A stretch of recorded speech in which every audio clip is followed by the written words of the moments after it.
En el programa Memorias que Perduran de hoy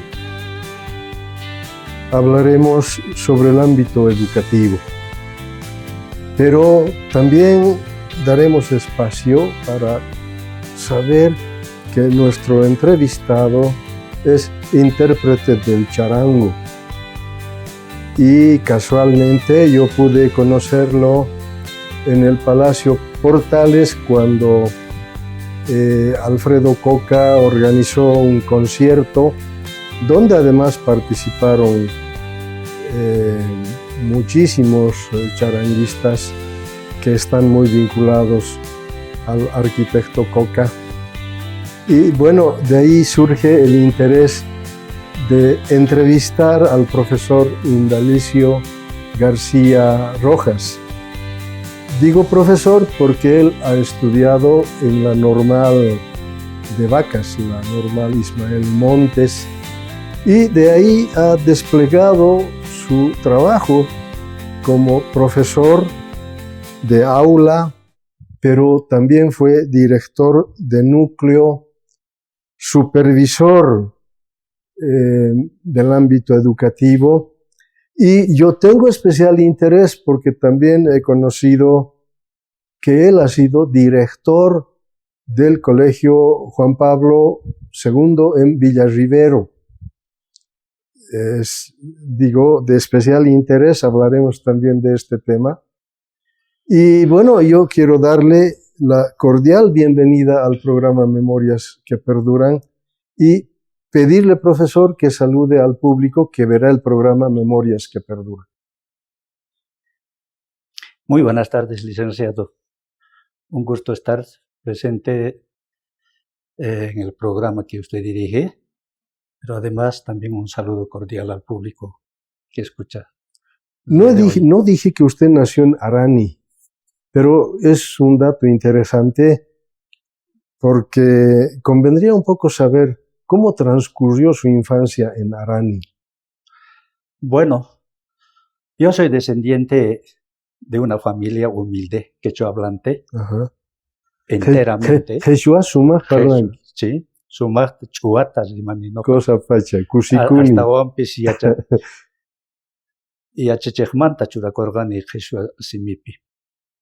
Y entonces yo me había criado en ese medio. Hasta mis 12 años vivía solamente con mis papás. Yo era el hijo único. Después llegó mi hermana menor a los 12 años.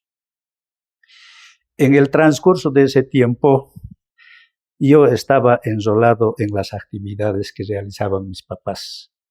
¿Más actividades agrícolas? Dos. Uno que estaban dedicados a la venta de harina. Y otro al trabajo de campo. Ya.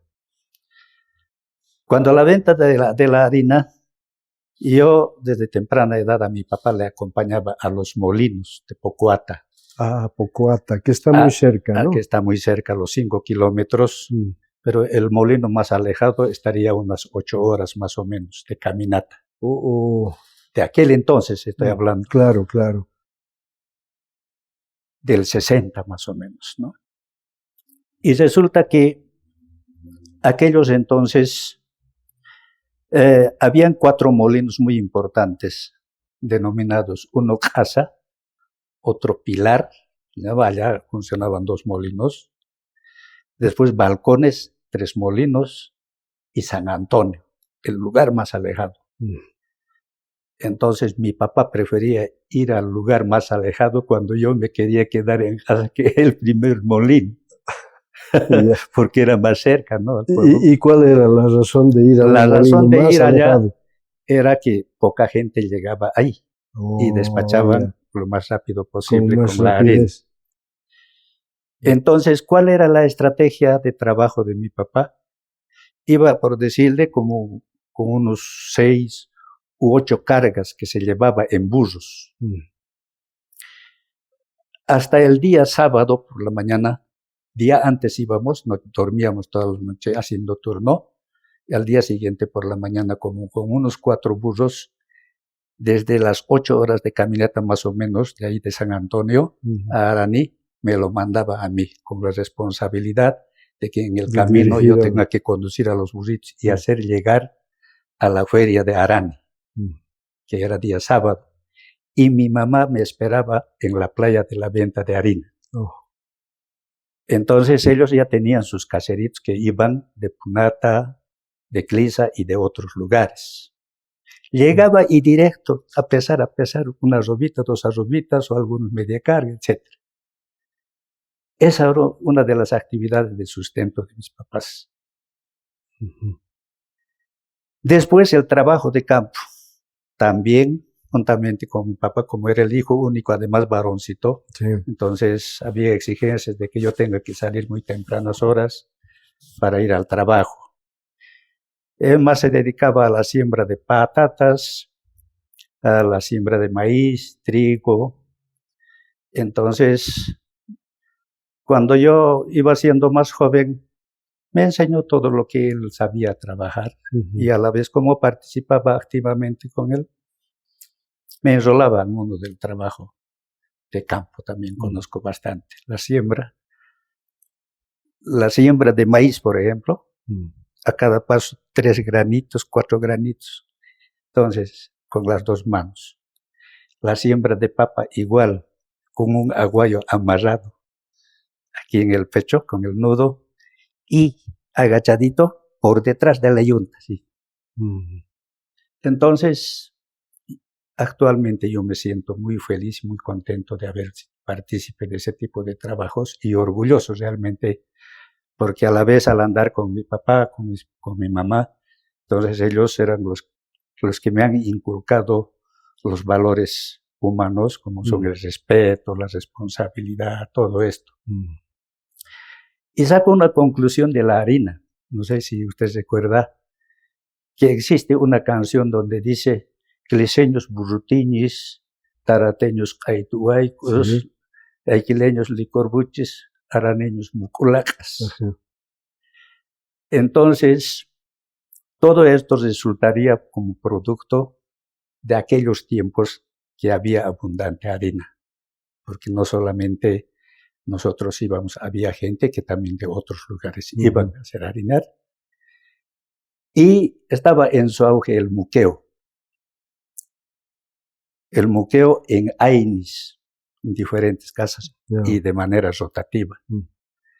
Entonces el muco que hacían era precisamente para elaborar la chicha. Y en otros casos también para la venta. Entonces, esa sería la razón por lo que apodaban Arani como atributo muculacas. Eso es. Buenísimo. Pero después, pasados casi a finales de la última década o 2 décadas antes del siglo XX, ha cambiado. Resulta ser capital del viento y del pan, ¿verdad? Arani, capital del viento, porque hace bastante viento. Y muy especialmente comienza a partir de julio, agosto, inclusive septiembre. Y lo más fuerte del caso del viento es que se da en los días de fiesta de la Virgen de Bella. Capital del pan, producto de lo que realmente sigue la harina de trigo, consecuentemente Arani. Ahora es el centro, la capital del pan, y el pan más conocido a nivel local, departamental, nacional e internacionalmente, inclusive envían al extranjero, ¿no es cierto? Entonces es un orgullo muy grande ser araneño. Yo me siento muy contento y feliz de ser araneño. Qué buenísimo. Ahora, usted nació el 48.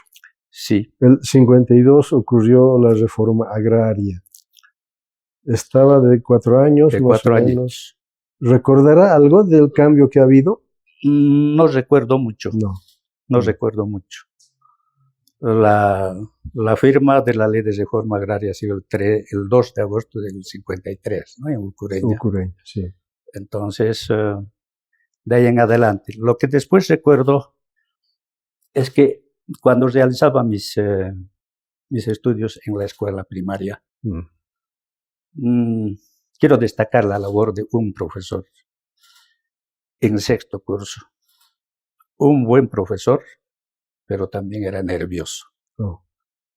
O sea que el momento en que él se enojaba, acudía a los castigos materiales. Golpes a la pizarra, regla, etc. Exigente y estricto, muy estricto. Bueno, las clases normalmente pasaban los otros cursos solo por las mañanas, nunca las tardes. Oh, yeah. Pero para el profesor sagrado era de lunes a viernes pasar mañanas y tardes. Oh.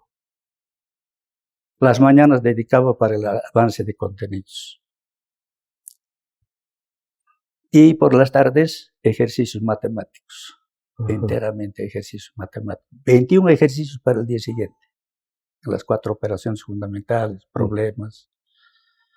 Después, otro tipo de problemas planteaba y necesariamente teníamos que haber resuelto. Pero además los temas que desarrollábamos en la mañana, para el día siguiente tenía que estar en el cuaderno en limpio. Para entonces utilizábamos tinta rojo y azul con plumero. El primer error ortográfico era arrancar, no importaba cuántas veces, era exigente. Producto de esta exigencia, cuando yo ya estaba en el colegio, Nemesio Mariscal, que funcionaba en la ex hacienda de Mariscal. Luego no tuvimos ningún problema los que habíamos pasado por ese curso, especialmente en matemáticas, porque casi repetía los mismos temas con algo de profundidad, pero ya teníamos base. No pasamos ninguna dificultad. Entonces, eso sería más o menos un relato de lo que yo he pasado. Ahora, ¿cómo compatibilizaba su tiempo en el tema de acompañar en la producción de la harina, luego el trabajo de campo y la escuela? Bueno, los días que en realidad él creía conveniente, me llevaba, ¿no? Si era sábado a la feria, entonces en la tarde del viernes teníamos que haber ido al molino. Sábado ya no había clases, pero después, entonces continuábamos con el trabajo, especialmente en el trabajo de campo. Pero también había que madrugar, porque criaban a la vez también ganado vacuno. Tenían sus ganaditos, sus lecheritas. Entonces lo primero que se hacía era levantarse temprano, como decir a las 5 de la mañana, ayudar un poco a cortar alfalfa, dar a los ganados. Y como yo era hijo único, a veces cuando salían, yo tomaba la responsabilidad con los deberes de la casa. Entonces yo tomaba esa responsabilidad de dar comida, y otras obligaciones que había que hacer. Entonces casi yo no tenía tiempo. Y si alguna vez tenía tiempo, tenía mis amiguitos. Íbamos a jugar con ellos, unos cuentitos. Iba precisamente a preguntarles sobre juegos. Sí. ¿Qué juegos jugaban en la época? Bueno, cebolla chic y pasar a mi barquita, hacíamos nuestros cuentitos del ancestro, lo que los papás nos iban contando, entre nosotros compartíamos con los amigos de aquel entonces. Con el trompo, las cachinas, esos eran los juegos característicos, los autitos de la lata de sardina, ponerle sus rueditas. Sí, del carrete del hilo, poner las rueditas, todas esas cositas se hacían antes porque no había juguetes para comprar, ¿no? Esa era la rutina de la vida. Interesante. Y ahora el colegio secundario. El colegio secundario, ahí tuve yo profesores, recuerdo de francés, por ejemplo. Inglés, eran también exigentes. En inglés, por decir, el ABC del inglés utilizábamos nosotros en el colegio, que constaba de 21 temas. Y los 21 temas teníamos que haber vencido en el curso del año. Entonces, el examen era diálogo entre 2 alumnos, pero previo sorteo.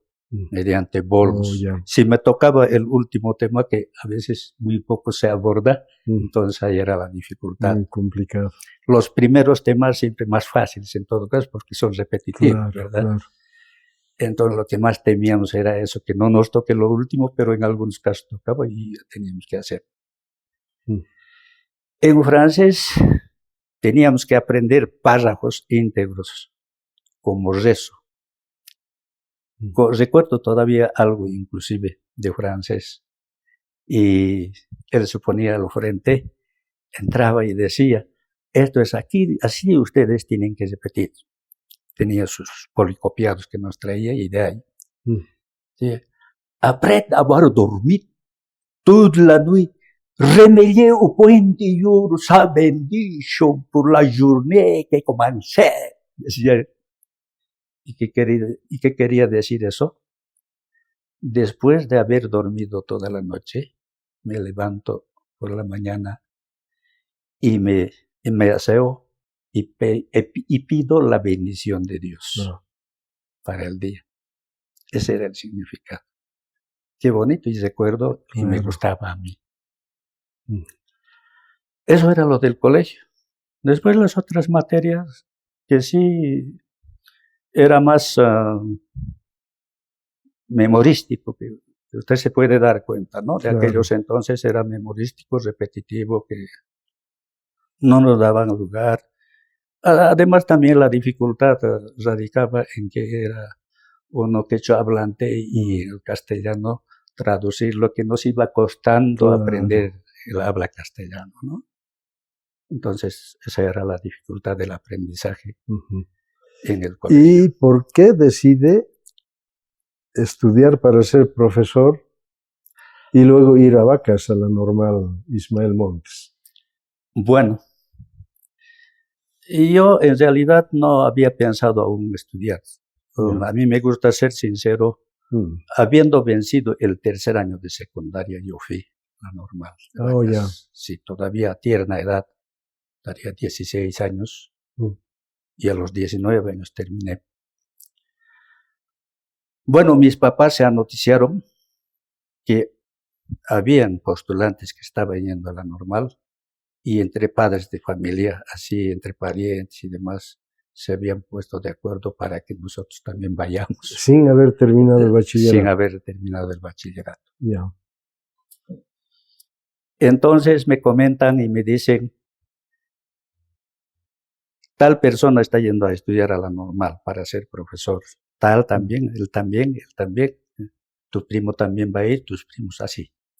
Entonces de esa manera yo me animé. Tomamos a un profesor que de Vacas era, que nos preparó durante un mes más o menos, y con las posibles preguntas a plantearse en el examen de ingreso. De esa manera me fui a la normal. Inclusive a mí me dieron segundo año de la normal, porque 4 años de estudio, pero por la edad me dijeron, usted tiene que ir nomás. Era permitido en aquellos entonces ir sin haber terminado el colegio. Y ahora lo más importante, lo más relevante del caso, diría, cuando yo ya estuve en la normal, 3 o 4 de mis profesores de aquel entonces habían regresado de Tarija habiendo hecho especialidad. Uno en matemáticas, sociología, pedagogía, etc., ¿no? Entonces, y han iniciado una fiesta, es decir, una chaya. Todos los profesores se han reunido y hacen una fiesta, y en esa fiesta pues, bailan, cantan. Y bueno, para los estudiantes, vida a veces cuando no se pasa clases, ¿no? Y yo fui curioso y pregunté por qué había pasado, a qué obedecía esa fiesta. Y me dijeron de que había sido la chaya por el retorno de la especialidad de Tarija. Para entonces funcionaba el ISER. En Tarija, ¿no? En Tarija, Instituto Superior de Educación Rural. Sí. Figúrese de que desde ese momento me suena en la cabeza y digo, porque estaban haciendo fiesta, me nace en la imaginación y digo, cuando sea profesor, voy a ir a Tarija. Me he trazado una meta. También voy a ser director. Y con esa premisa que me tracé, he continuado mis estudios. Era nomás un alumno muy bueno. Ya. Entonces, terminé y después, pero sonaba aquella promesa, aquellas metas que me tracé y en función a eso empecé a trabajar. En mis 20 años ya estaba trabajando. ¿Dónde fue la primera escuela? La primera escuela trabajo que me destinaron ha sido en el núcleo de Todos Santos, Chapare. En el Chapare. Una escuela seccional. En ese tiempo era difícil de llegar. Era difícil de llegar. ¿Cómo hacía? Bueno, éramos como cuatro excompañeros de trabajo que fuimos destinados al mismo núcleo. La felicidad era eso. Por primera vez yo me había alejado de la familia y me fui con mi maleta, con todo mi material que había preparado en la normal, con la ropa.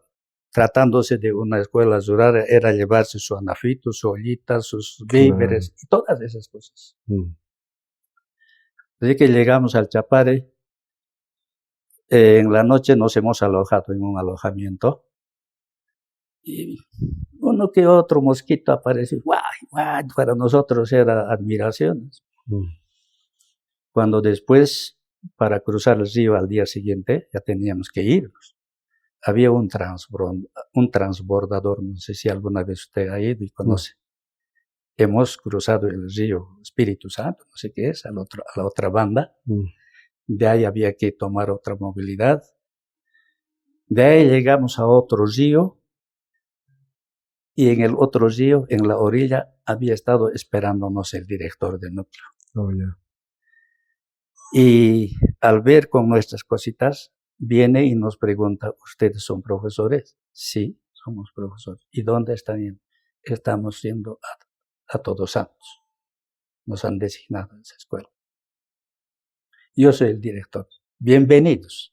Como un papá nos ha recogido y nos hemos ido con él, pero ese día hemos cruzado en canoas. Pasamos a la otra banda de otra movilidad.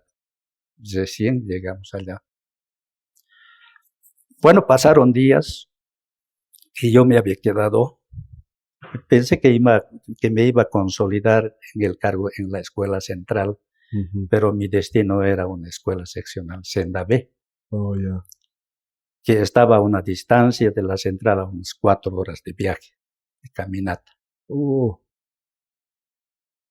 Entonces, ya me quedé días y en eso el director me llama a la dirección y me dice, profe, ahora que no llega su presidente de junta escolar, que normalmente ellos vienen a recoger a sus profesores, te tendrá que irse, le voy a dar la dirección. Por esta sendita va a salir ahí y se va a encontrar con la pista de avión.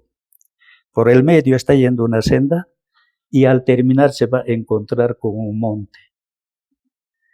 Y ingresa hacia el monte y se va a dirigir recto y se encuentra con un río.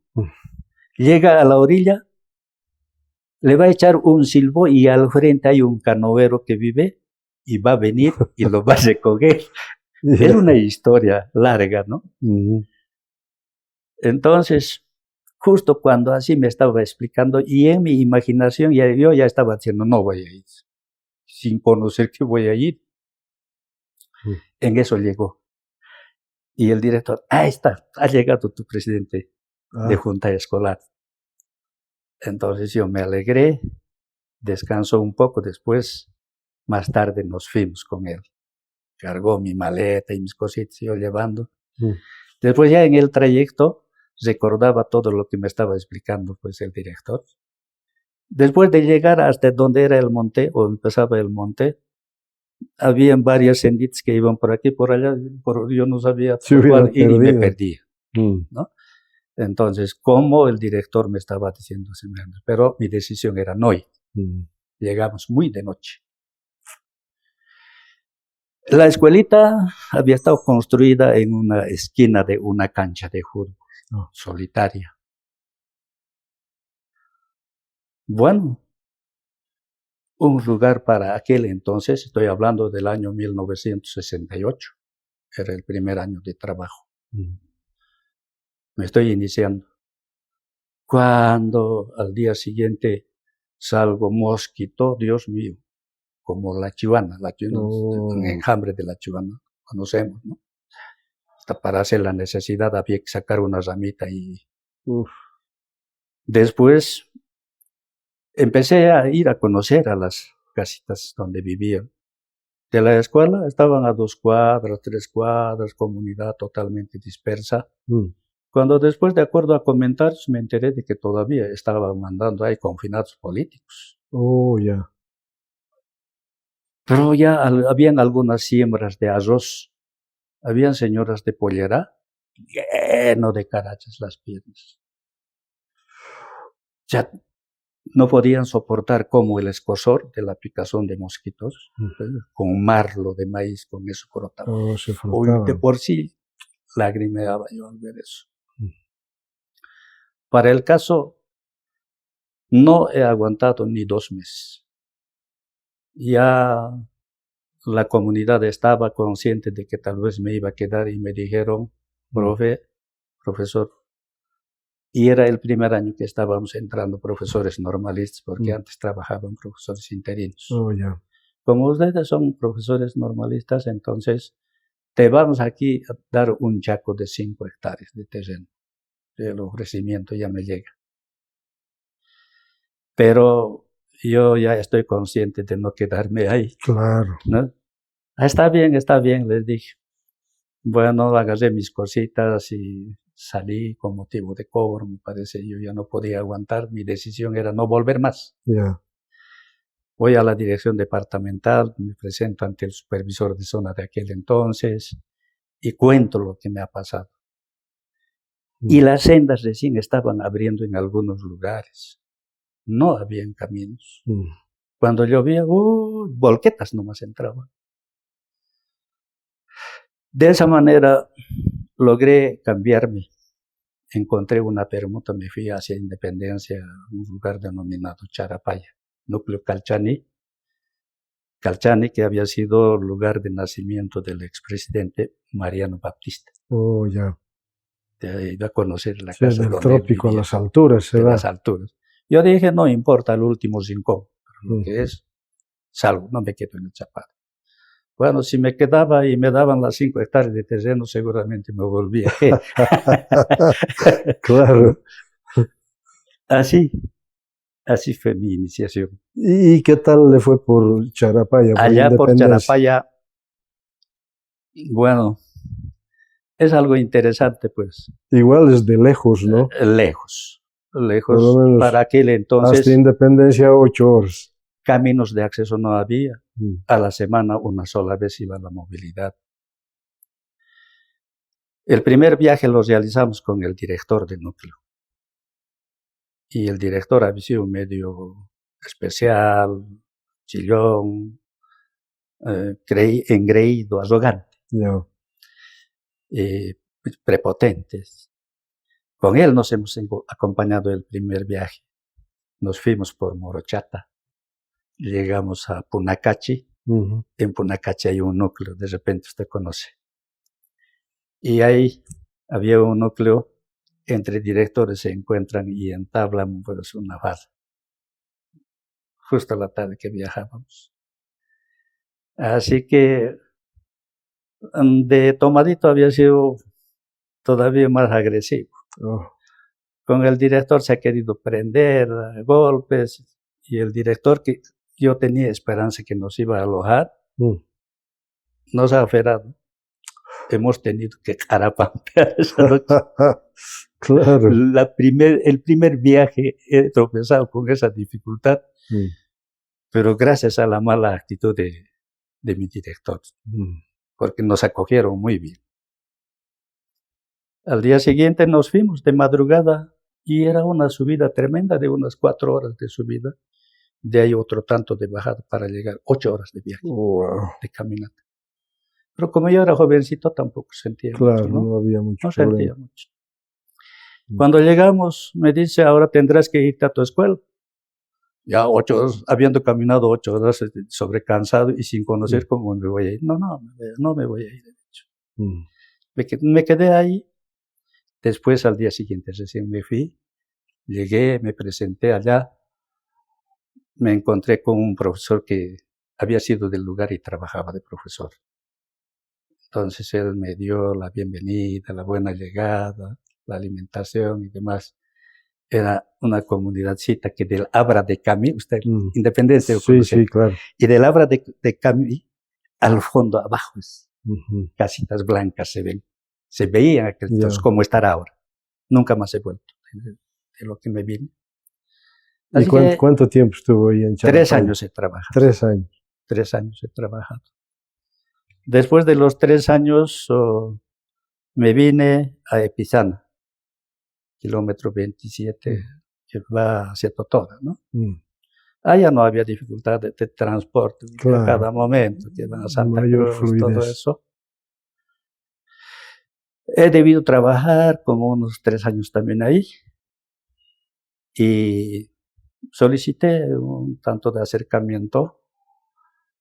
Como soy de Araní, hay una comunidad ya sector Misque, Alalay. Alalay, sí. De repente conoce. Sí, conozco. Entonces, ahí he trabajado.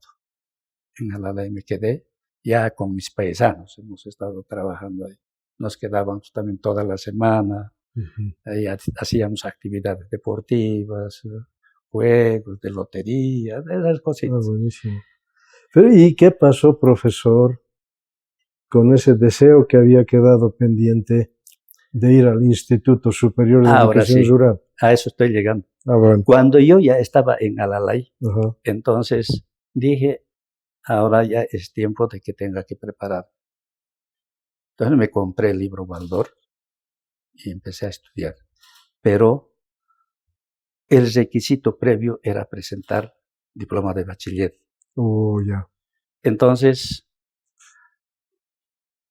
me fui a estudiar en el SEMA. Hasta Quillacollo iba.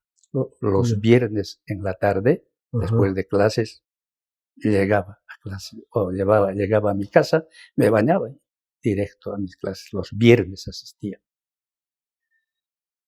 Entonces, 2 años he estudiado todavía en el SEMA y he concluido. Como era primer requisito. Entonces, he llenado el requisito necesario y he esperado que se lance la convocatoria, porque lanzaban la convocatoria. Para entonces ya estaba trabajando en Cañadas, sector Vacas.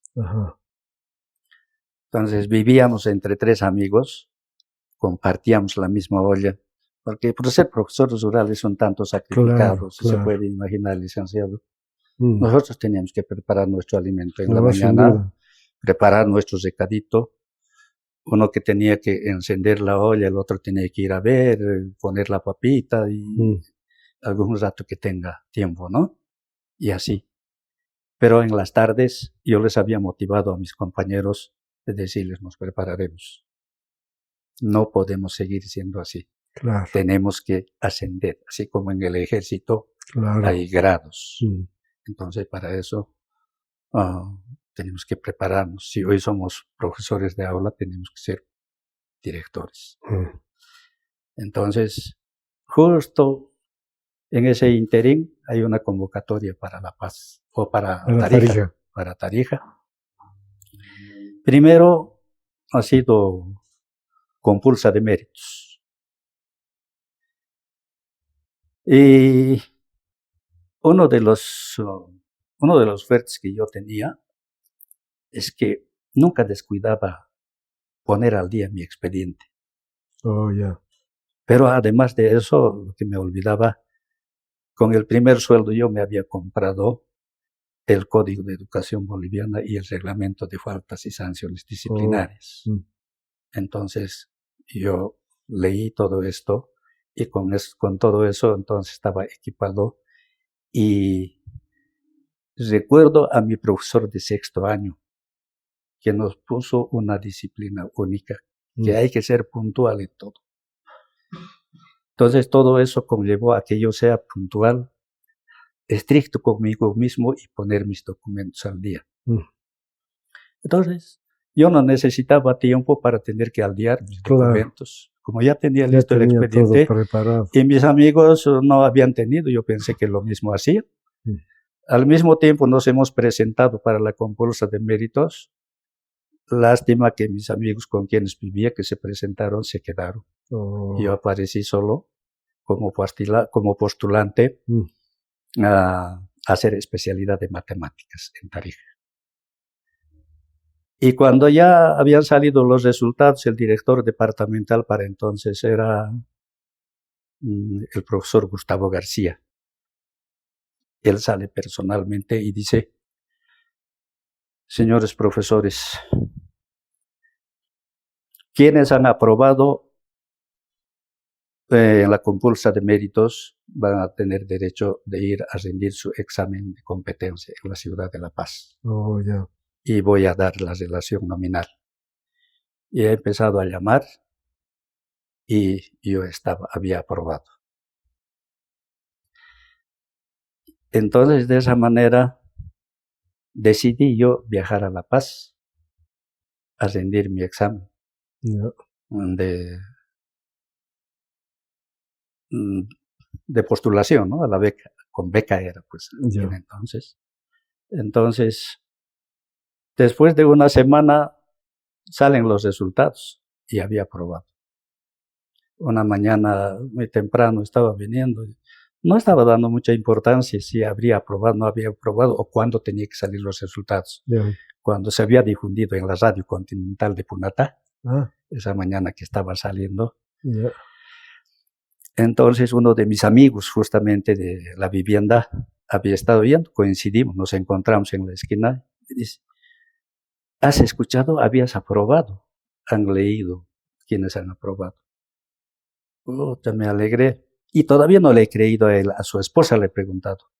¿Es verdad? Uyarico, me dice, pues, su tiquita Ojarimunco. Ese rato he regresado a mi casa, de ahí voy. Cuando quienes habían aprobado, era un día de cobro de haberes. Estaría hablando del 1 de junio, más o menos. Y me habían estado esperando y me han reñido. No tienes que perderte, deberías estar averiguando a la pesca nomás, ¿cómo es posible de que así? Ya. Bueno, ahora iremos a comprar pasajes, porque los cursos tenían que haber empezado el 5. Así que a buen tiempo llegué, compramos pasajes y mi esposa estaba esperando los últimos días. Familia. Así que tristemente me tuve que despedir, debió ser faltando 2 días para el nacimiento de mi hija. Estoy hablando del año 1980. Y con el siguiente encargo, para entonces no había medios de comunicación como que tenemos actualmente el celular, mediante telegrama, ¿verdad? Entonces, me voy a escribir 2 palabras, 3 palabras, llegó mundo, mujer, así. Por palabras separadas. Bien breve. Algo anecdótico, ¿no? Justo cuando estuvimos en plena clase, anuncian de que tenía telegrama. Inmediatamente me he imaginado de que había nacido mi hija y justo así, el 5 de junio. Entonces, de esa manera he llegado a estudiar en Tarija. Hemos estado, pero ha sido un año un tanto difícil porque ese año ha sido el año del golpe de Estado por García Meza. García Meza, sí. Entonces había toque de queda. en cada esquina nos tenían que controlar. Hemos pasado una etapa un tanto difícil, hasta que en algún momento casi regresamos. Pero por decisión de las autoridades se tuvo que continuar nomás y terminar el curso. Yeah. Entonces la especialidad que yo había hecho era matemáticas a nivel secundario rural y también habilitado para las normales. Pero directo no, sino que también previa concurso de méritos, examen de competencia. Es así como he cumplido la primera meta que me había trazado en la normal. Claro. Entonces yo saco una conclusión de que en la vida no debemos desperdiciar el tiempo. Claro. Y es el mejor consejo que siempre doy a mis hijos y a las personas con quienes así converso. Hay que trazarse metas en tiempos determinados. De aquí a un tiempo, ¿qué voy a hacer? ¿Qué más hay de hacer? ¿Qué más hay de hacer? Entonces lo he logrado. Después, a mi retorno el 81, he llegado a trabajar en una unidad seccional de Apillapampa, que queda en Capinota. Sí. Capinota, Apillapampa. Que se llamaba Chimboata. La primera escuela antes de llegar a Apillapampa. Debe conocer. Sí. Pero le digo, aquel entonces no había pues carretera como ahora. Claro. Era río arriba, por el río, 8 horas de caminata. Para entonces mi hijo mayor, aquí está, él ha cumplido sus 5 años ese año. El que le seguía 3 años y la que le seguía 1 añito. Con mi esposa más nos fuimos a trabajar ahí juntos en esa escuelita. Ahí 1 año he trabajado y al año siguiente hay convocatoria para direcciones. Entonces, aspiro a la dirección, habiendo llenado los requisitos y he aprobado. Concurso de méritos y examen de competencia. He aprobado. Y me designan como director a Cocapata, la segunda sección de Independencia, ¿no? Sí. Entonces allá voy. De Quillacollo salía en movilidades. Era ir a dormir en el garaje. Porque la gente había sabido viajar como sardina. Una vez que ocupe uno el lugar, no debía moverse para nada. 12 horas de viaje, licenciado. A Cocapata. Lo sorprendente del caso, 2 nombres que he conocido en mi primer viaje que suenan siempre en mi mente. Uno, Abuelas, y otro, Calientes. Abuelas. Hablan de Abuelas y pregunto por qué. Porque había habido un lugar un tanto pendiente y cuando hay una llovizna o una lluvia, no circula movilidad, resbala. Y si va, entonces tiene que ir con calmita, despacito, lo más lento posible, como la tortuga. Por eso habían sabido llamar abuelas. Salí de la duda. Calientes, lo contrario. Frío terrible. 12 horas de viaje, totalmente cansado. Allá fue mi primer año de director. Allá trabajaban profesores jóvenes también, ¿no? En lugares alejados. Tenía 9 escuelas seccionales y de los cuales yo me hice cargo. Y como director tenía que también conocer cómo trabajan los profesores, hacer los recocidos, visitar, cómo si cooperan o cooperan los padres de familia, si están mandando a la escuela. Entonces, reuniones de concientización, que la educación es imprescindible. A explicarles, ¿no? Una labor administrativa, con los profesores, la labor técnico-pedagógica. Entonces, de esa manera, ese año he trabajado, 1 añito. En Cocapata. Yeah. ¿Y cuándo llega Villarrivero? Ya. Ese examen del año que habíamos rendido, ha sufrido de una observación. La observación había sido que de 100 había 20 de pruebas y anularon el examen. Pero para el año siguiente han vuelto a convocar. Yo ya había ido a Huayapacha a trabajar. Entonces volví a someterme al examen y aprobé de nuevo. Y después de que haya aprobado, yo pensé haber consolidado nomás en Huayapacha porque me dieron mi memorándum. Un solo añito he trabajado en Cocapata, después en Huayapacha estaba. Y cuando ya salieron los resultados, habían llamado a los que aprobamos en el examen y habían hecho la distribución de cargos. Y en el camino con alguien me encuentra y me comenta que ese día justo que estaba saliendo había repartición de cargos. Y yo me asusté y dije, ¿y ahora en qué quedo yo? De repente me han desalojado. Pero yo no me daba cuenta de que había estado en buenos ojos de parte de las autoridades, del cuerpo de supervisores. O sea que uno de ellos había dicho, él vive en Arani. Como él tiene un buen puntaje, le vamos a dar la aplicación, la escuela experimental de Vacas. O sea, de la normal a un paso, ¿no? En el mismo pueblo de Vacas. Además, él vive en Arani.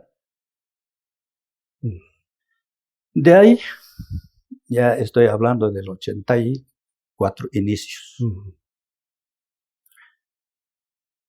No, cerrando la gestión del 83 y al año siguiente, a inicios, recibo una llamada a la dirección departamental y me dice el director departamental, en consejo de supervisores hemos aprobado de que usted va a ir como director a Villas Rivero. El 84. La preocupación era de mi esposa porque también era profesora, ¿no? Ya eran 4 hijos. ¿Qué hacía? La organización en la familia. Claro. Yo con los 2 hijos mayores varones en la casa y mi esposa con las 2 hijas menores en la escuela. Quedaba ya. De esa manera llego a Villas Rivero cuando el 4 de abril de ese año habían firmado un contrato de usufructo con fe y alegría entre el Ministerio de Educación y la Dirección Nacional de Fe y Alegría. Ya estaban ahí establecidas las monjitas para que yo llegue. Ya había una directora. Y yo de parte del Ministerio, ¿no? De Educación.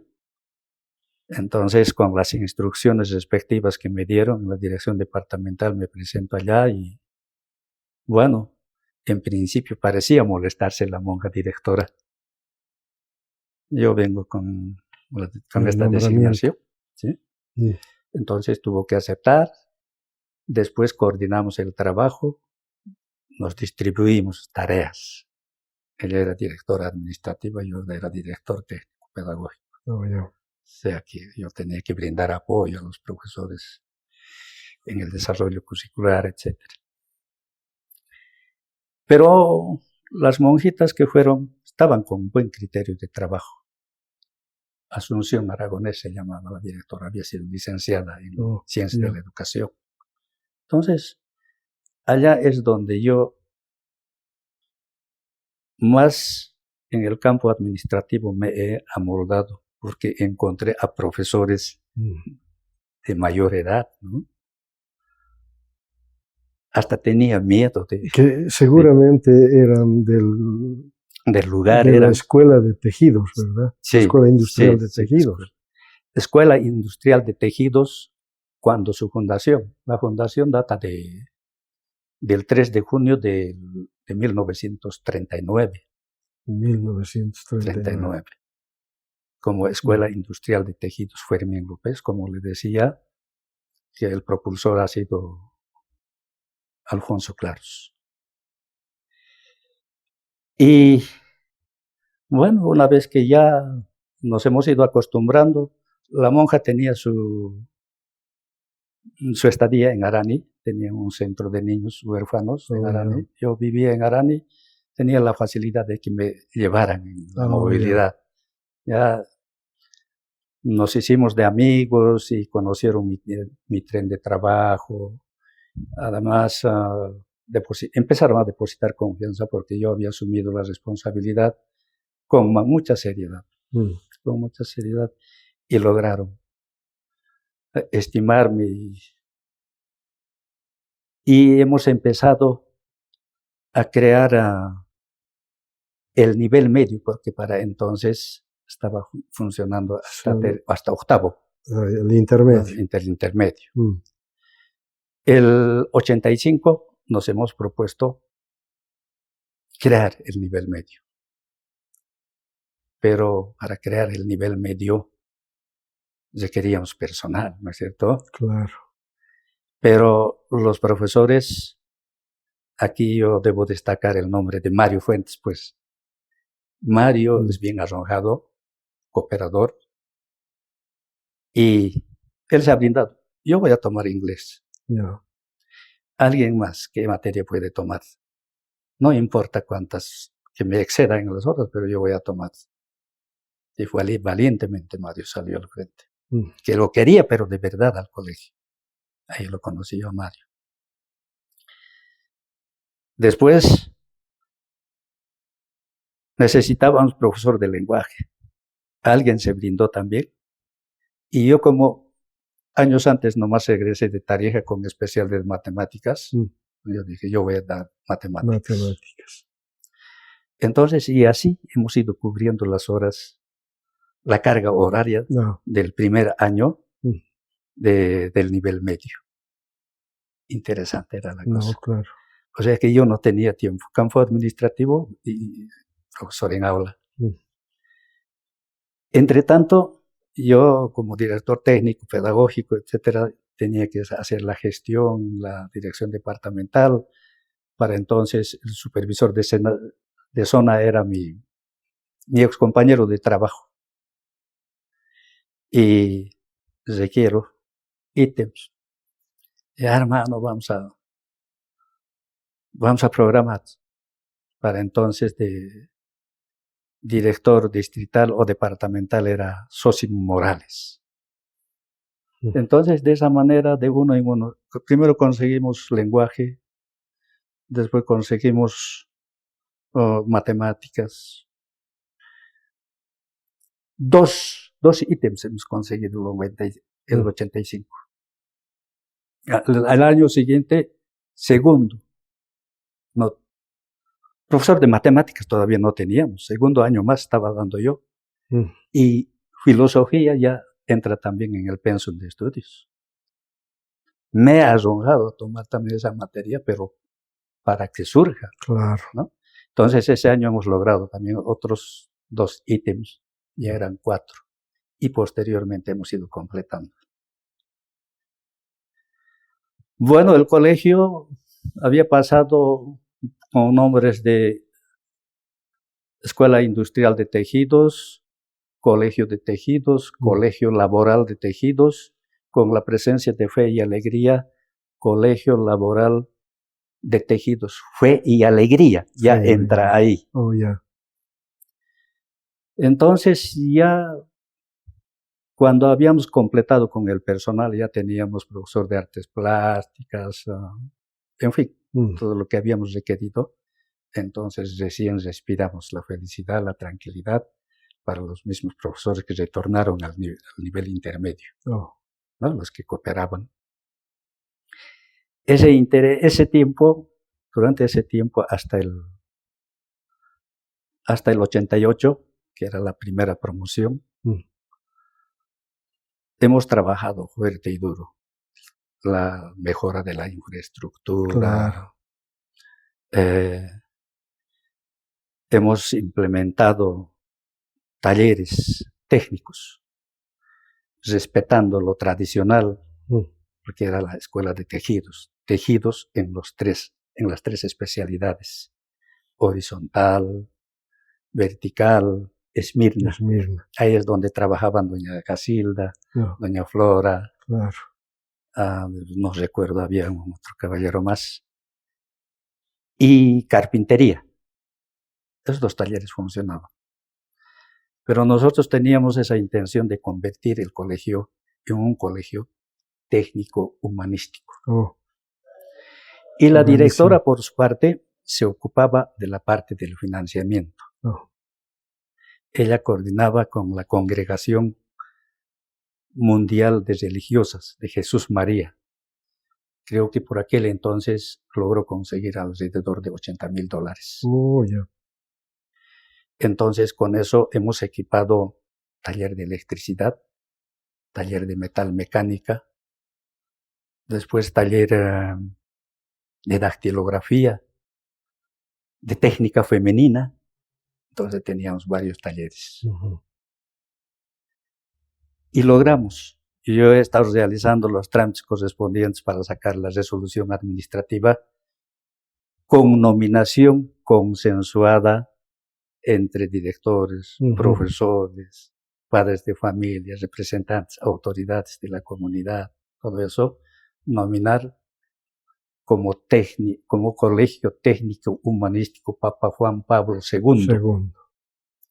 Entonces, esto ha sido con una resolución 88 de 18, quebrado 88, del 20 de febrero de 1988. 88. Y así. Y ese año lanzamos la primera promoción.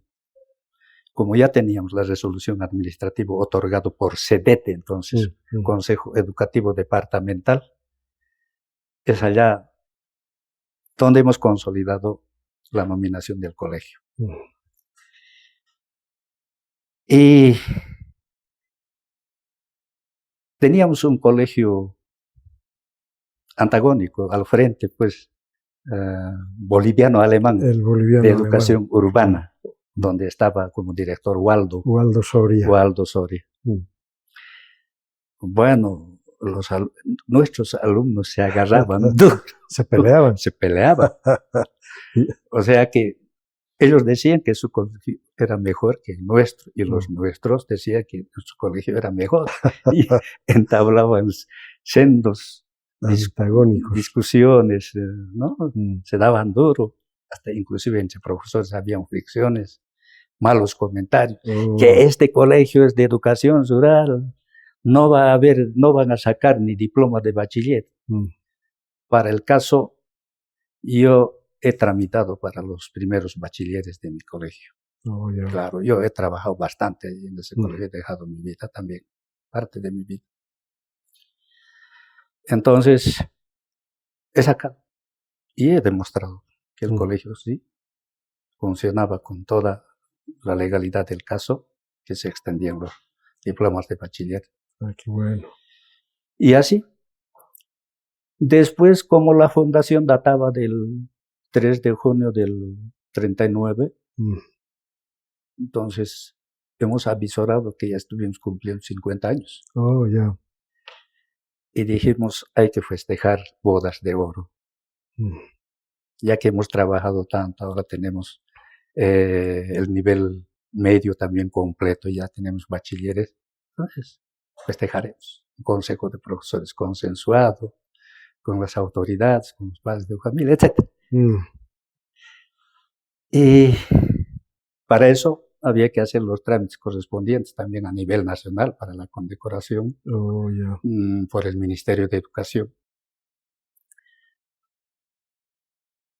Algo yo curioseaba, pues, la condecoración de las bodas de oro en la Normal de Vacas. Y me venía a la cabeza eso, entonces escuchaba, curioseaba.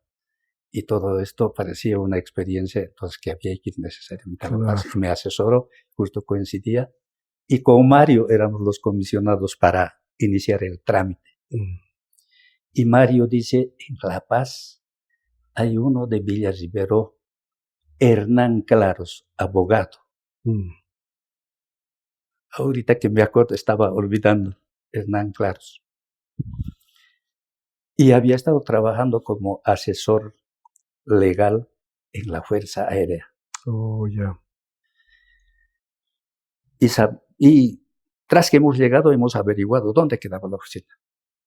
Ya estamos a las 7 de la mañana en la puerta, donde habían centinelas y nos hemos identificado que íbamos de Villa Rivero, Punata, departamento de Cochabamba, y buscábamos al doctor Hernán Claros. Ya en cuanto llegue vamos a anunciar. Anunciaron. Han debido decir, han venido de Villa Rivero. ¿Qué pasa? Entramos. ¿Qué manera de recepcionarnos, licenciado? Un alegrón muy grande. Paisanos, paisanitos, ¿cómo están? Bienvenidos ustedes. A ver, tráiganme un tecito. Se nos ha invitado a comer en la mañana. Lo primero que hemos brindado era desayuno con él. Pero que estaba tan feliz y contentos de vernos. Ojalá me vendrían todas las veces. Nunca me vienen. ¿Qué se les ofrece? El tiempo es para mí bastante limitado. Planteemos el caso, ¿no? Yo como director dije, hemos venido con este motivo. Bueno, estimados paisanos, estimados profesores, así como ustedes tienen especialidades en diferentes materias, matemáticas, lenguaje, nosotros también tenemos especialidades. Y yo no estoy compenetrado con este tipo de trámites, pero no piensen de que les estoy rechazando. Yo puedo asesorarles de cómo podemos derrocar al gobierno, no les digo una broma. Derrocar al gobierno. Eso les puedo asesorar. Me acuerdo exactamente. Pero tengo una amiga abogada, ex asesora legal del Ministerio de Educación. Vayan a mi oficina a la tarde a las 4:30, yo voy a estar ahí. Y ahí vamos a conversar de más detalles. Bueno, se queda y nosotros nos vamos a pasar el día, a pasear, y en la tarde a la hora indicada estamos en su oficina, en su buffet, justo, puntual. Llega.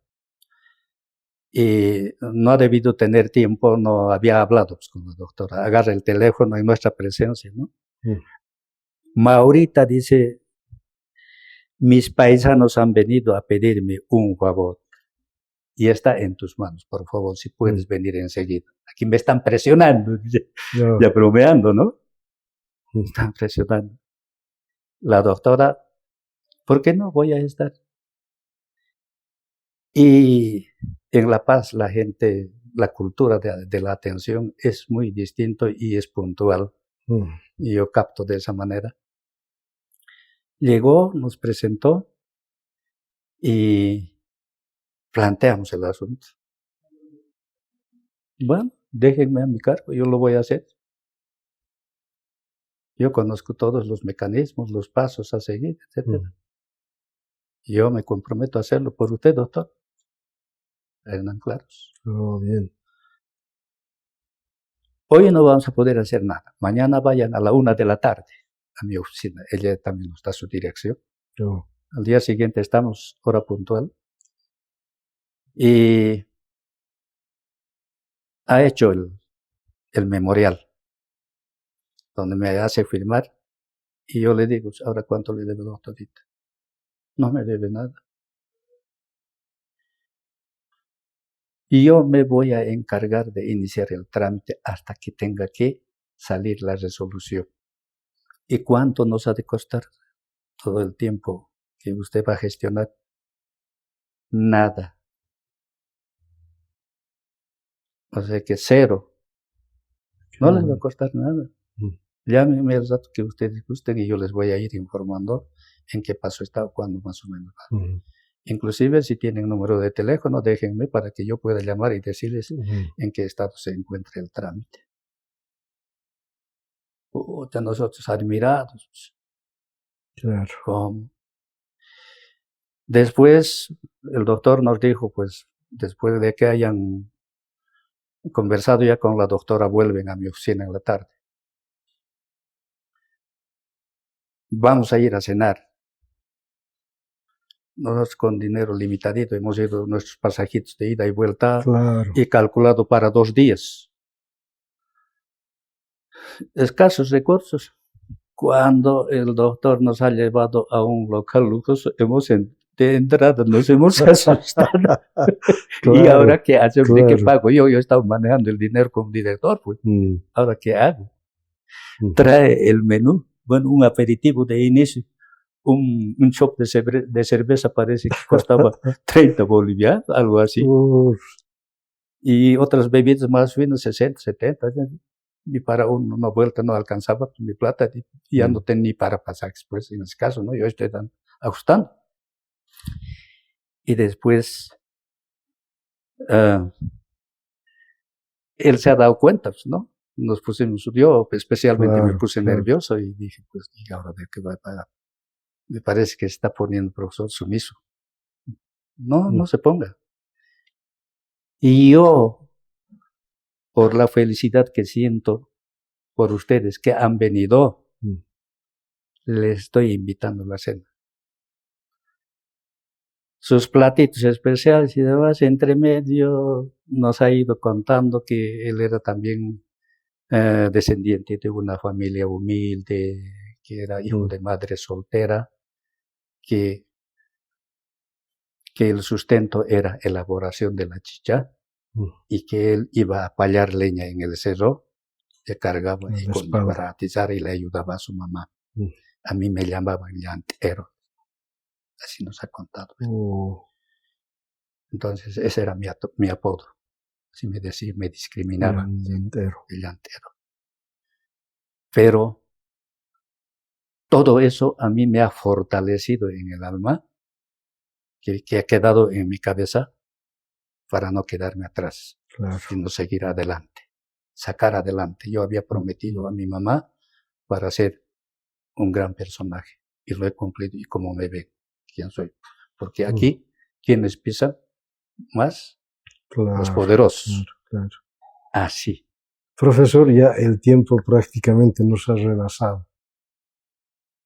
Una de sus facetas que yo quiero destacar también es la habilidad en la interpretación del charango. ¿Cómo surge ese hábito, esa vocación por interpretar el charango? Bueno, primero que mi papá tocaba charango y yo tenía deseo de aprender, pero tenía miedo de decirle que me enseñe. Tocaba muy bonito él, porque los papás de antes creían que con que uno es músico se puede dedicar al vicio, etcétera, ¿no? Entonces cuidaba ese aspecto. Sí. Bueno, como una anécdota diría que un momento de esos, como siempre al compromisos serios, ¿no? De compadrazgo, algo, una ocasión, él dejaba su charanguito colgado en la pared.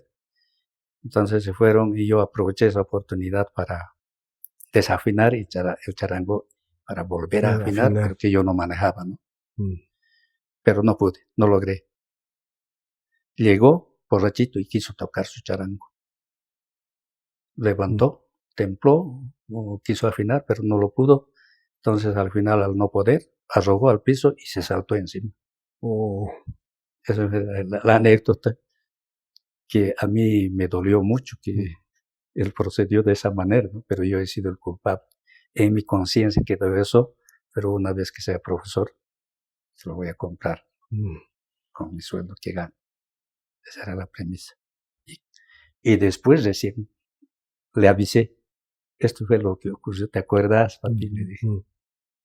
Bueno, que se había olvidado ya, pero yo le comenté después de buenos años. Entonces, de esa manera yo tomé la iniciativa de querer aprender. Tenía un compañero de Norte Potosí, arampampeño era. Tenía un charanguito de clavijas mecánicas o clavijas de palo. Tocaba él bonito, pero le decía que me enseñara. No me quiso enseñar.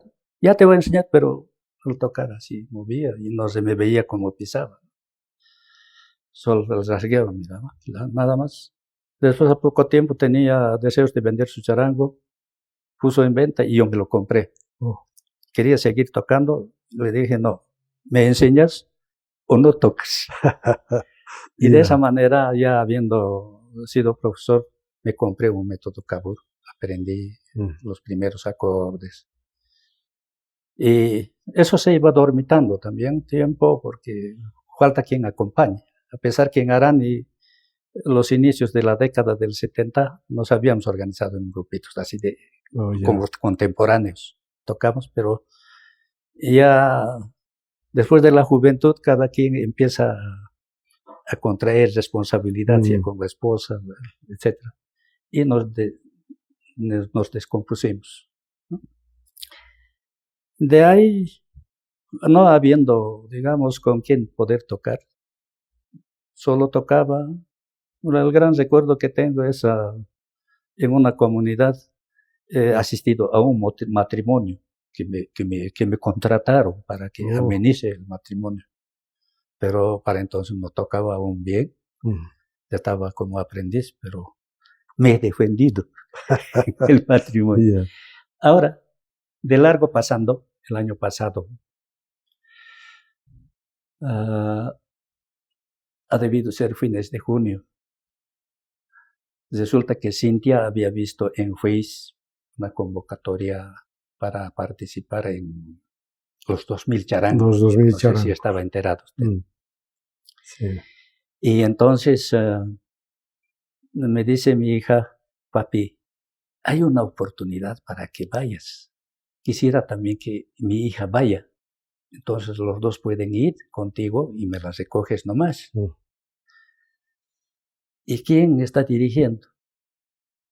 Don Alfredo Koch. Yo había tenido pues ese deseo de alguna vez por lo menos conversar con él, pero nunca hubo oportunidad. En cuanto me dijo, yo desperté y dije, ¿por qué no? Voy a ir. Claro. De esa manera, entonces vamos con mi hija, con Cintia más y su hijita. Y esa misma tarde me inscribí. Y la primera tarde, esa tarde apenas ha aguantado mi nietita. Nunca más ha vuelto, no ha querido, porque era época de invierno, 1 de julio. Yo he sido siempre admirador de quienes tocan el charango. Boni Alberto Terán, por ejemplo, ha sido mi amigo con quien hemos tenido la suerte de estudiar también Tarija ese año. Ha hecho también su curso de posgrado en la materia de lenguaje.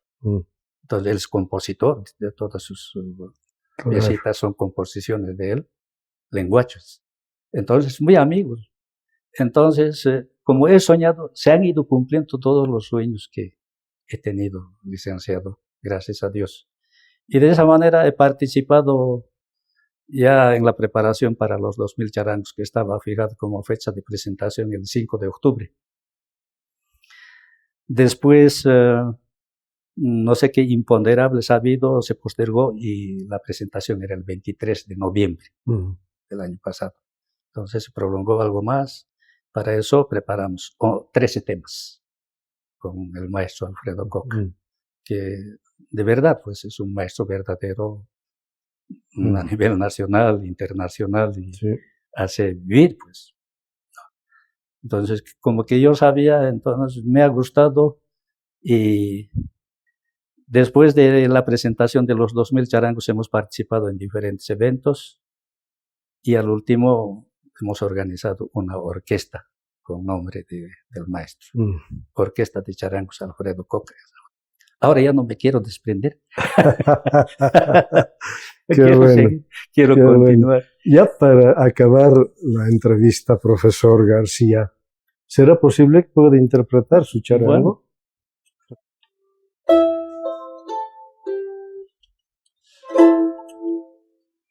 Viva mi patria Bolivia. Ay, de acuerdo.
Muchas gracias. Agradecerle, profesor García, por haber participado en el programa Memorias que Perduran, pero además por haber compartido su semblanza de vida, su despedida del público que verá el programa. Yo soy el agradecido por haberme brindado el espacio tan importante, realmente para recordar aquellos tiempos que yo había pasado, ¿no? Bueno, que sí, siempre en la trayectoria de la vida hay algo que queda como experiencia y queda mucho más aún, inclusive, ¿no? Muchas el gracias. Factor tiempo. Muchísimas gracias. Sí, muy agradecido por haber escuchado esta semblanza de vida del profesor Indalecio García Rojas, quien nos ha comentado algunas facetas de la infancia en Arani, el acompañar a sus papás para el molido de la harina durante 8 horas de viaje, luego el retorno, comentarnos la escuela, el colegio y ya después sus estudios en la normal de Vacas, la normal Ismael Montes. Y luego de ahí empezar su tarea docente, primero en Todos Santos, después Independencia, y bueno, en realidad cubrir diferentes espacios del ámbito cochabambino desde la tarea de su formación docente. Ya luego estudia en el Instituto Superior de Educación Rural en Tarija, que le abre la posibilidad también de ser director. Y como director ocupa también el espacio de Villarrivero, el Colegio Juan Pablo II, del que también hemos recogido algunos aspectos importantes que son de especial interés, principalmente para mí, que produzco el programa, la revista El Mueleño, con el profesor René Vargas, quien también asume su rol de periodista. Datos importantes que nos ha proporcionado el profesor García en estas memorias que perduran, que sin duda son un aporte que quedan en el YouTube y en el Facebook y que logramos compartir con todo el público que accede a este programa todos los sábados y domingos, o si acaso acceden al YouTube y encuentran ahí los diferentes programas que tenemos ya como archivo. Un promedio de 418 entrevistas a lo largo de varios años que también constituyen un aporte para el público que habitualmente busca semblanzas de vida de esta naturaleza. Ha sido un gusto estar con ustedes. Hasta pronto.